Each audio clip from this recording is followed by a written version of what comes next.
Shalom, selamat pagi Bapak Ibu Saudara-saudari sekalian. Hari ini firman Tuhan terambil di dalam Matius 16 ayat yang ke-21 hingga ayatnya yang ke-28. Matius 16 ayat yang ke-21 hingga ayatnya yang ke-28. Demikianlah bunyi firman Tuhan. Sejak waktu itu, Yesus mulai menyatakan kepada murid-muridnya bahwa ia harus pergi ke Yerusalem dan menanggung banyak penderitaan dari pihak tua-tua, imam-imam kepala dan ahli-ahli Taurat, lalu dibunuh dan dibangkitkan pada hari ketiga. Tetapi Petrus menarik Yesus ke samping dan menegur dia. Katanya, "Tuhan, kiranya Allah menjauhkan hal itu. Hal itu sekali-kali tidak menimpa engkau." Maka Yesus berpaling dan berkata kepada Petrus, "Nyala iblis, engkau suatu batu sandungan bagiku, sebab engkau bukan memikirkan apa yang dipikirkan Allah, melainkan apa yang dipikirkan manusia." Lalu Yesus berkata kepada murid-muridnya, "Setiap orang yang mau mengikut aku, ia harus menyangkal dirinya, memikul salibnya, dan mengikuti aku. Karena barang siapa mau menyelamatkan nyawanya, ia akan kehilangan nyawanya. Tetapi barang siapa kehilangan nyawanya karena aku, ia akan memperolehnya. Apa gunanya seorang memperoleh seluruh dunia tetapi kehilangan nyawanya? Dan apakah yang dapat diberikannya sebagai ganti nyawanya? Sebab anak manusia akan datang dalam kemuliaan Bapanya, diiringi malaikat-malaikatnya. Pada waktu itu, ia akan membalas setiap orang menurut perbuatannya.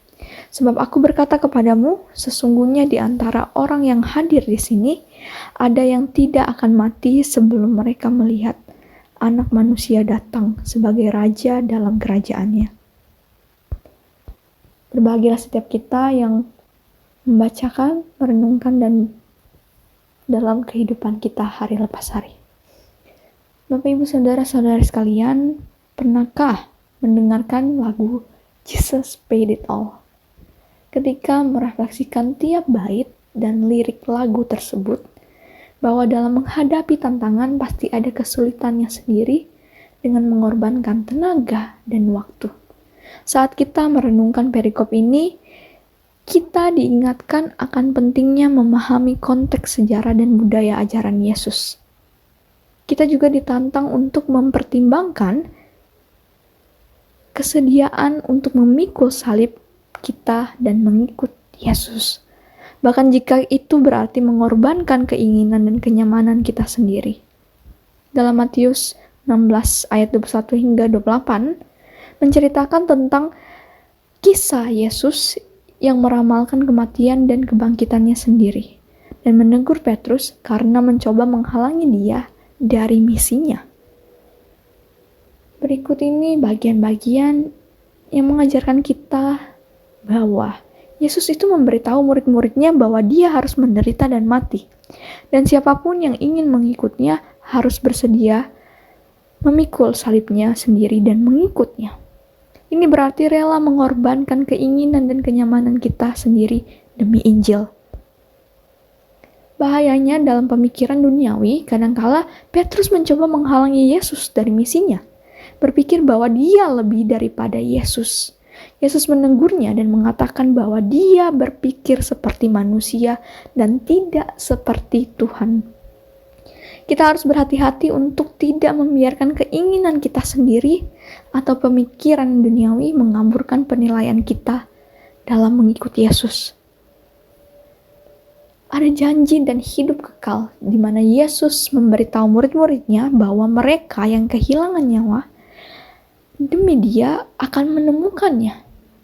Yang berarti bahwa meskipun kita menghadapi tantangan dan kesulitan dalam mengikut Yesus, kita dapat memiliki jaminan kekal dan harapan akan masa depan bersamanya. Penting di mana kita juga memprioritaskan Yesus, mengingatkan kita terhadap murid-muridnya bahwa mendapatkan seluruh dunia tidak sebanding dengan kehilangan jiwa kita. Kita harus memprioritaskan hubungan kita dengan Tuhan di atas segalanya. Di mana kita rela melepaskan apapun yang menghalangi pertumbuhan rohani kita.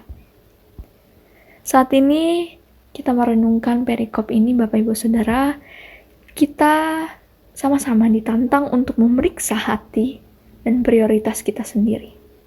Apakah kita bersedia memikul salib kita dan mengikut Yesus? Bahkan jika itu berarti mengorbankan keinginan dan kenyamanan kita sendiri.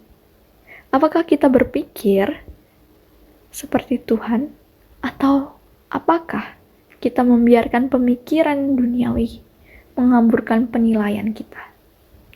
Apakah kita memprioritaskan hubungan kita dengan Tuhan di atas segalanya? Semoga kita diilhami oleh teladan Yesus dan bersedia mengikutnya, apapun resikonya. Mari kita berdoa. Tuhan, kami bersyukur untuk hari ini atas kesempatan, waktu, dan tenaga di mana kami bisa merenungkan firman Tuhan, di mana kami lebih sungguh lagi untuk mengikut Yesus dalam pengorbanan diri, di mana kami dengan rela melihat teladan Yesus sebagai panutan untuk senantiasa mengorbankan waktu, tenaga kami hanya untuk menyenangkan Engkau saja dan memuliakan Engkau lebih sungguh. Kami bersyukur juga untuk Bapak Hendra Santoso yang berulang tahun pada hari ini. Tuhan berkati dan limpahi selalu kehidupannya dan keluarganya untuk selalu berhikmat dan diberikan kebijaksanaan dalam memahami firman Tuhan dan melakukannya dalam kehidupan hari lepas hari. Kami menyerahkan semua ini ke dalam tangan-Mu, Tuhan, yang memimpin berjalannya kegiatan dan aktivitas kami selanjutnya. Di dalam nama Yesus Kristus kami berdoa dan mengucap syukur. Amin. Selamat ulang tahun kepada Bapak Hendra Santoso. Tuhan Yesus memberkati dan selamat beraktivitas buat kita semua.